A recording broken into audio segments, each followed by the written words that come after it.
প্রথমবারের মতো সিকান্দার সিনেমায় জুটি বেঁধে পর্দায় হাজির হচ্ছেন সালমান খান ও রশ্মিকা মান্দানা।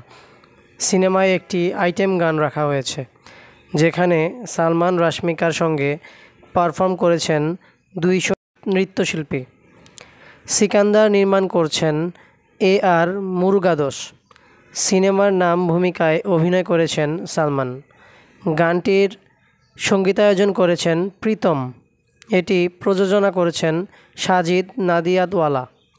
ভারতীয় এক গণমাধ্যমের প্রতিবেদন হতে জানা গেছে, গানটিতে সালমান রশ্মিকার সঙ্গে নেচেছেন 200 নৃত্যশিল্পী। গানটিতে গলায় চেইন, কানে দুল, ফুলহাতা শার্ট ও ডেনিমের প্যান্ট পরে গানে নেচেছেন সালমান। অন্যদিকে সালোয়ার কামিজে দেখা গেছে রশ্মিকাকে। মুম্বাইয়ের ধারাভি বস্তির আবহে নির্মিত হয়েছে আইটেম গানটি। আগামী অক্টোবর পর্যন্ত মুম্বাইয়ে চলবে সিকান্দারের শুটিং। চলতি বছরের শেষের দিকে দুটি রোমান্টিক গানের শুটিংয়ের জন্য ইউরোপে যাবে সিনেমাটির টিম। সিকান্দার সিনেমায় রশ্মিকা, সালমান ছাড়া আরও রয়েছেন দক্ষিণী সিনেমার জনপ্রিয় অভিনেত্রী কাজল আগারওয়াল। গত 12 সেপ্টেম্বর থেকে শুটিংয়ে যোগ দিয়েছেন তিনি।